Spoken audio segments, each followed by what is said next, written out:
Good afternoon. This is Pastor Drew Cho from New Community Church Tokyo. Thank you for tuning in. Today is from Mark chapter 5, verses 21 through 43. The title of the sermon is called Waiting on God's Timing. Are people becoming more or less patient these days? Easily irritated?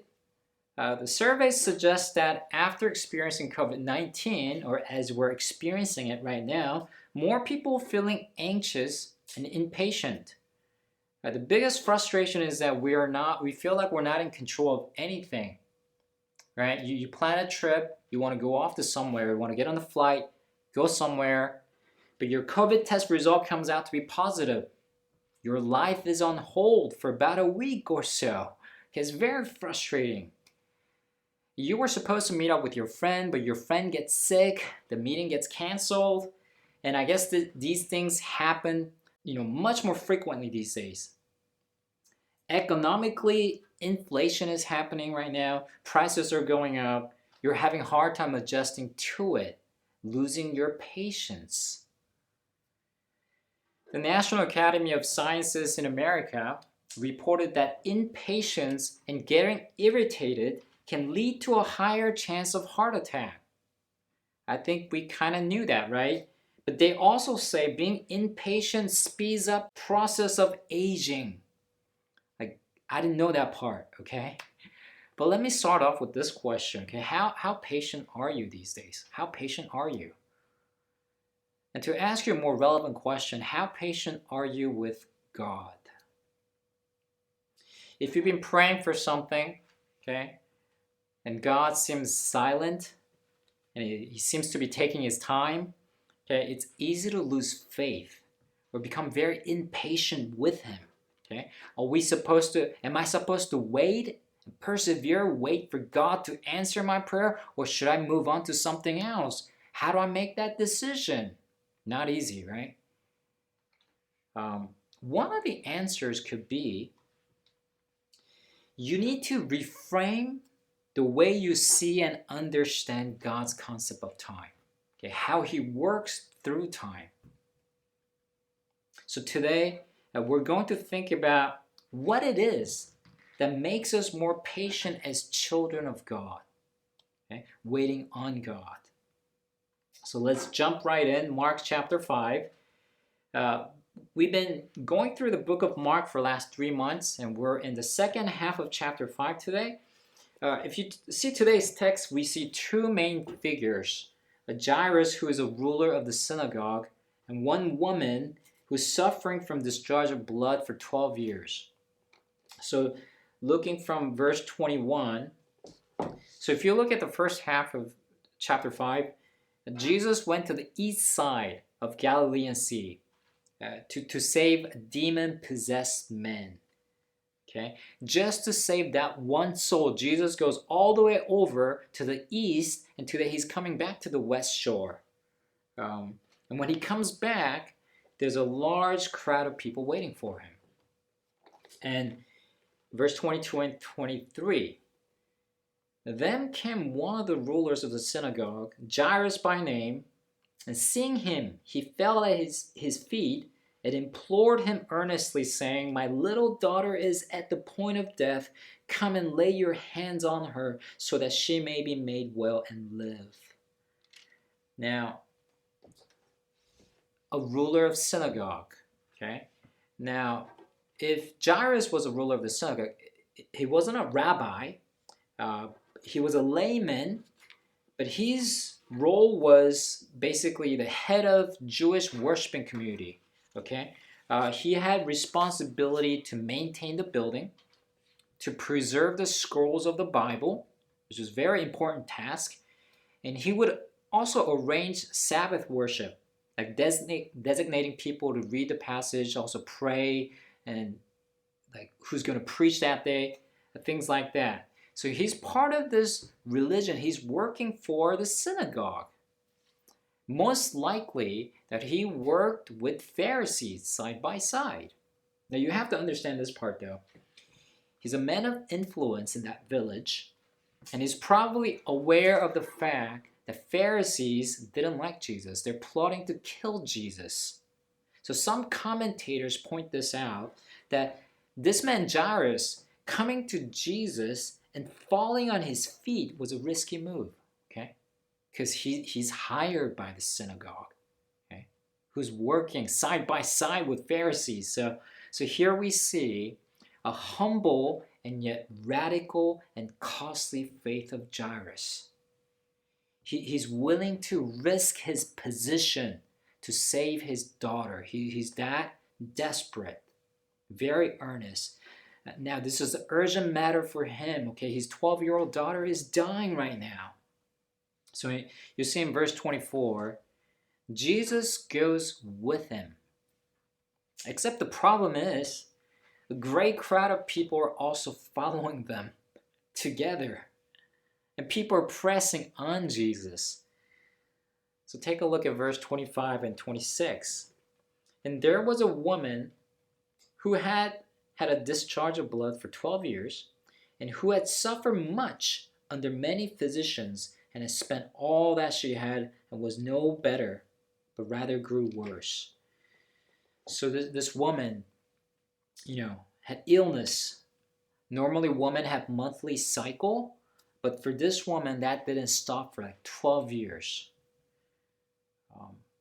If you look at Leviticus chapter 15, a woman like her will be declared unclean, ceremonially unclean. There are a lot of things she can't do, like going to worship. Okay? She cannot come in contact with others because she's unclean. She cannot get married. And the text tells us that she probably visited all the doctors she knew and spent all of her money. She was broke. Okay? Her life is wrecked at this point. In verses 27 and 28, she had heard the reports about Jesus and came up behind him in the crowd and touched his garment. For she said, if I touch even his garments, I'll be made well. So there's one interesting point here, that she heard the reports about Jesus and decides to act upon it, okay? Now, this is an interesting point. She heard about Jesus and she acted based on what she heard. Okay. Now, some people say having faith is opposed to thinking.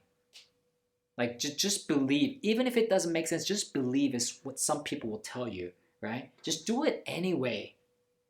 But here, if you look at it, faith is to act in line with what you know, what you heard. And let me illustrate this way. Let's say you're out hiking in the mountain with your friends. You get to this terribly old rickety bridge. Okay, it looks like it could collapse any moment. And between 5 of you, you guys decide who's going to go first. Okay, and your first friend goes over the bridge. He's totally fine. Second one goes over, no problem. Third and fourth goes, and you're the last one to go. Let's say all of your friends who went before you were all heavier than you. Now it's your turn to cross that bridge. Does it still require your faith to step in and cross that bridge? Maybe, to a degree, okay? But, I mean, you need the faith that this bridge will hold up when you're crossing it, right? But faith is not against the information. Okay? Faith is in line with the information you just found out. Okay? It's different from blind faith. You heard from others, you observe what others have said, and you decide to act upon it. Okay? So this woman heard about Jesus, that Jesus is a healer, and she's acted upon it. So she thought to herself that even if I can just touch the fringe of his garment, I'll be healed. And based on the testimonies of others, she decides to act upon it. And this is called faith. This is what faith is. Verses 29 through 30. And immediately the flow of blood dried up, and she felt in her body that she was healed of her disease. And Jesus, perceiving in himself that power had gone out from him, immediately turned about in a crowd and said, who touched my garments? She's healed instantly here. And Jesus is turning around to look for a person who touched his garments. Right? And verse 31, disciples are like, come on, Jesus, okay? They're like hundreds of people trying to touch you right now. You can't just pin down who touched you. There are probably like hundreds of them. If you look at verse 32, Jesus doesn't give up though. He doesn't give up. He looked around to see who had done it. Now at this point, you have to think from the perspective of Jairus, who's waiting here, okay? And also disciples are waiting too. Now, Jairus' daughter is dying literally at this very moment. Jairus is begging for Jesus to come to his house, but Jesus is stopping here, okay? Jesus is looking for this woman who touched his garments. Now, the text doesn't tell us, okay, but Jairus must have been very frustrated, okay? He's probably going crazy internally here, okay? He's thinking like, Jesus, you can't stop here, okay? Just think about it. Let's say you're in the emergency room and there's a lady who had this chronic condition, chronic disease, discharge of blood for 12 years. And then there's a 12-year-old girl who's dying right now. This is urgent. And the doctor comes in and he decides to treat this older woman first. It just doesn't make sense, right? It's irrational to do that. But that's what it seems like Jesus is doing. Verse 33. But the woman, knowing what had happened to her, came in fear and trembling and fell down before him and told him the whole truth. Now it's probably good for this woman to tell the whole truth with Jesus, okay? But the problem is clock is ticking. Jairus and disciples are waiting. Verse 34, and he said to her, daughter, your faith has made you well. Go in peace and be healed of your disease. Now, Jesus is taking his time here, doesn't he? Okay? Telling this woman what a significant moment this is for her, okay? She had a vague, superficial view of Jesus. She had probably a superstitious belief in Jesus. If I can just touch his garment, he's going to make me well. And here's Jesus telling this woman, basically, my daughter, you suffer for 12 years. You waited for 12 years. You prayed and prayed. You went after doctors, but nothing worked. Now you're healed. Know this, not only you're healed, but you have eternal peace with you. You have salvation with you, my daughter. And Jesus is reminding her, okay, unless you had this sickness, this encounter right here, you and me meeting here, may not have happened. Okay? Not that God imposes disease on you, but God had a good purpose in it. You see, Jesus is making her to tell the whole truth. She's almost like giving testimony in front of everyone. Why? Jesus is readmitting this woman into the community of faith, now, declaring she's clean now. She's clean. She can join the community of faith. So this is what's happening. How long do you think this discussion took place? Probably not short, okay? Take a look at verse 35. While he was still speaking, so Jesus still talking, okay? There came from ruler's house some who said, your daughter is dead. Why trouble the teacher any further? This is a frustrating moment for Jairus. What he feared the most has come true. His hope dashed to pieces right now. Okay, he's probably looking for words, what to say to Jesus. Verse 36, but overhearing what they said, Jesus said to the ruler of the synagogue, do not fear, only believe. In original Greek, it says, overhearing, Jesus ignored what they said completely. Okay? And he just tells Jairus, do not fear, only believe. The opposite of faith is to fear. Okay? Is to think God doesn't care about me. Okay? Things are already out of control. And yet Jesus is assuring him, I know it's not easy to believe, but believe. Don't fear. Believe. Verses 37 through 38, Jesus taking 3 disciples with him to visit Jairus' house. Now, as he's coming to Jairus' house, I guess people must have anticipated this girl's death. And there are already people weeping and wailing. So back then, Jewish household, they would hire professional weepers. Flute players play a dirge for them when someone dies in the house. That's what's happening here. In verses 39 through 42, and when he had entered, he said to them, "Why are you making a commotion and weeping? The child is not dead, but sleeping." And they laughed at him. But he put them all outside and took the child's father and mother and those who were with him and went in where the child was. Taking her by the hand, he said to her, "Talitha kumi," which means, "Little girl, I say to you, arise." And immediately the girl got up and began walking, for she was 12 years of age, and they were immediately overcome with amazement. Jesus says to this girl, "Little girl, I say to you, arise." Jesus is being extremely gentle here. It's almost like parents waking her up in the morning. My daughter, wake up, it's morning." Okay.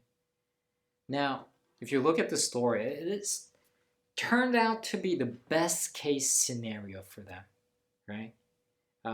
They're experiencing one of the greatest miracles of Jesus, and this could not have been any better. Okay, it's much better than what Jairus could have asked for. Isaiah 49:23 tells us this. "Then you will know that I am the Lord. Those who wait for me shall not be put to shame." Isaiah 64:4. "From of old no one has heard or perceived by the ear, no eye has seen a God besides you who acts for those who wait for him." It's calling people to wait patiently for God. Okay, you will see God's work, miraculous work, if you wait for him. Let's unpack the theological meaning of this passage today. This story tells us God's transcendence over time. Okay? He has control over time like no one else does. Let me explain it this way. Albert Einstein came out with what's called general relativity. Not that I'm all that familiar with it, but let me just explain just briefly. He said, depending on your frame of reference, like pull of gravity or the speed in which you're traveling right now, time moves at different rates. Okay? Depending on which star, which galaxy you're in, depending on pull of gravity and the time in which you're traveling, time moves at different rates. Okay? So time is not universal. It's contingent upon your given conditions. Okay? That's what Einstein said. Now, many scientists today will tell you that time probably started with Big Bang. Okay? So one thing the secular scientists would also admit to is that there was a time in which the concept of time did not exist. Okay? There was a time in which the time was not. All right? So let's think of it this way. What if God created time, but he exists before the concept of time began? Okay? And what if he is completely outside of this concept of time? Okay? What if he's completely outside of this time zone? He's not bound by it. He's not restricted by it in any way. Okay? And what if he doesn't see time like we do? Because he's the creator of this time. 2 Peter 3:8 tells us, "But do not overlook this one fact, beloved, that with the Lord, one day is as 1,000 years, and 1,000 years as one day." Okay? He's in completely different frame of reference. We look at one day in 24 hours, right? So for God, he can stop this and ponder about it for 1,000 years and still come back to it. It's still within 24 hours, okay? Which is mind-boggling to us. Teresa of Avila, she was a nun in Spain back in 16th century. She said, from eternal perspective, the most miserable life in the history of the world on earth will look like one night in a bad hotel. Just the way we grasp and capture time is so different. Joshua 21:45 tells us, not one word of all the good promises that the Lord had made to the house of Israel had failed. All came to pass. God never misses his due dates, all right? Never misses his deadlines, if he's got any, all right? He transcends over time. He's in control of everything, absolutely everything. Okay, you may think he's late. You may think he's delayed. No. Bible tells us he knows he's on top of everything. He knows what he's doing. Let me illustrate with this story. Going to the book of Esther. As you know, book of Esther took place during inside Persian Empire. And two guards were looking to assassinate King Ahasuerus. An uncle of Esther, Mordecai, finds out somehow and reports to royal court and saves King's life.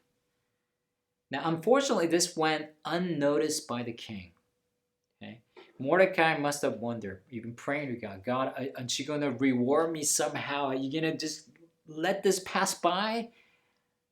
5 years go by. And Mordecai is hated by number 2 men in the country, Haman. Okay? And not only Mordecai is in danger, but entire Jewish race in Persian Empire are in danger right now. Okay? So Mordecai is praying, is asking God, do something about this. God still seems unresponsive. One night, King Ahasuerus has insomnia. He can't go to sleep. So what does he do? He goes through the archive, past records of his kingdom, and he finds out that there was this man who saved his life, Mordecai. So he's asking his servants, has he been rewarded yet? No.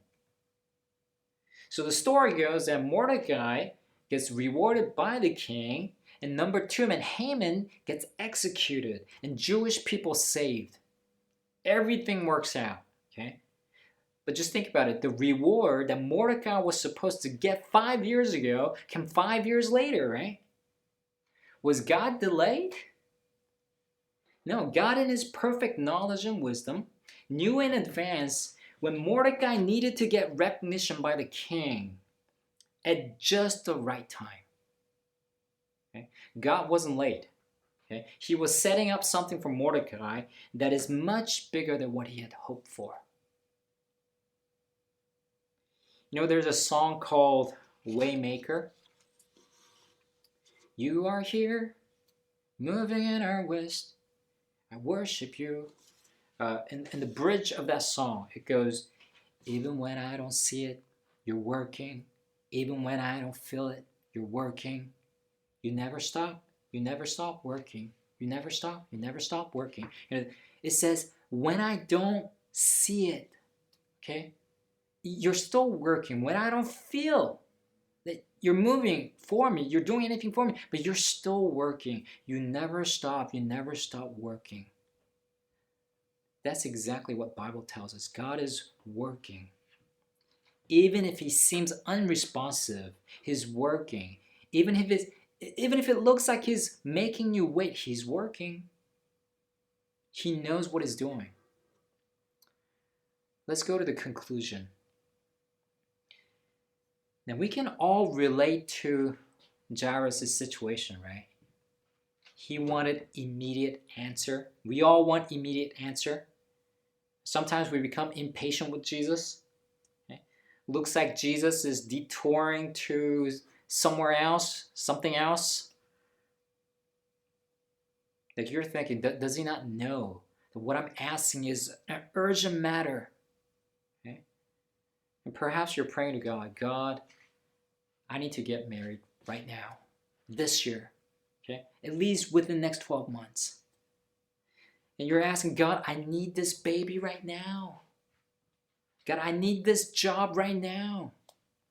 God, I need this, just fill in the blank right now. This is urgent. And many times God seems so slow. It seems like he's delaying everything. And we, from this eternal grand scale of things, okay, we are nothing more than just a speck of dust in the universe. And we're questioning God's timing. Like telling God, you're late, God. In today's passage, Jesus tells Jairus, do not fear. Even if it looks like everything's being delayed, do not fear. Only believe. Only believe. God is telling us, okay? Look at the evidence from the Bible. God delivered his people countless times, again and again. Yeah, there are some people that God did not save, okay? Instead, God used their martyrdom to serve greater purpose for his kingdom.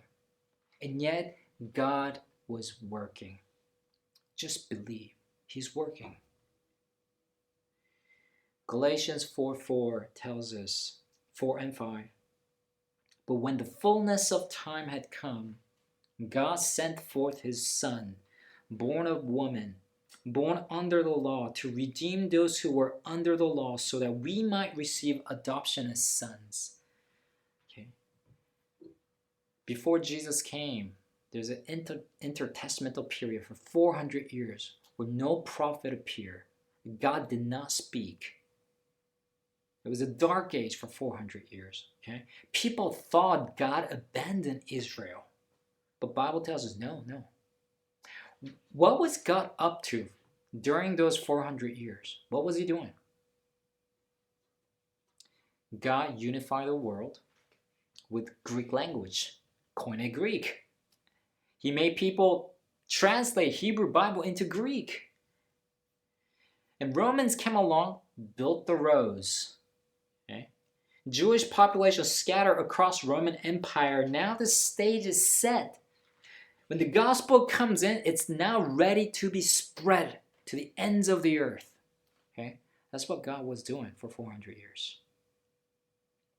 The Bible tells us when the fullness of time had come, when everything was ready, when everything was set up, when the stage was set, Jesus came to earth.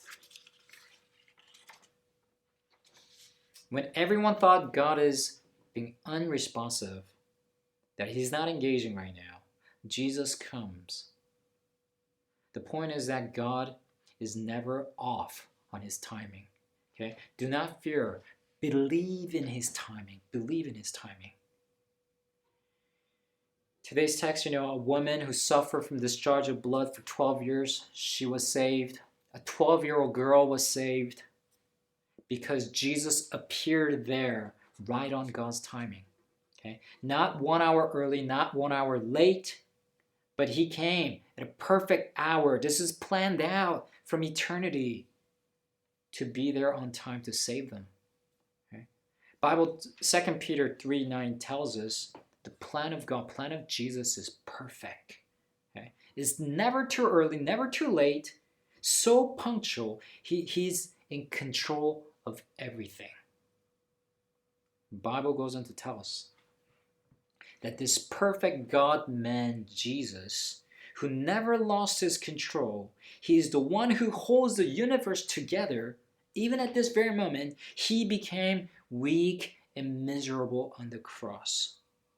He actually looked like he lost control of himself on the cross. He looked distressed. What's going on here? Bible tells us the only reason Jesus lost control of himself, lost peace on the cross, was to give us the perfect and unwavering peace and salvation of God. Andrew Murray explains, it is resting in the Lord, in His will, His promise, His faithfulness, and His love that makes patience easy. You believe in Him, you get to have patience. Let me end with this story, a short story. James Cash Penney, he flourished in his business in the 1910s and 20s, and then Great Depression hit. This rich man lost $40 million. Okay, he lost a lot of money. That's equivalent to about $800 million today. James Cash Penney was so depressed, he had to go to mental clinic. He was hospitalized in mental clinic. And from his hospital room, in that hospital, there was a daily worship service. And they were singing this hymn.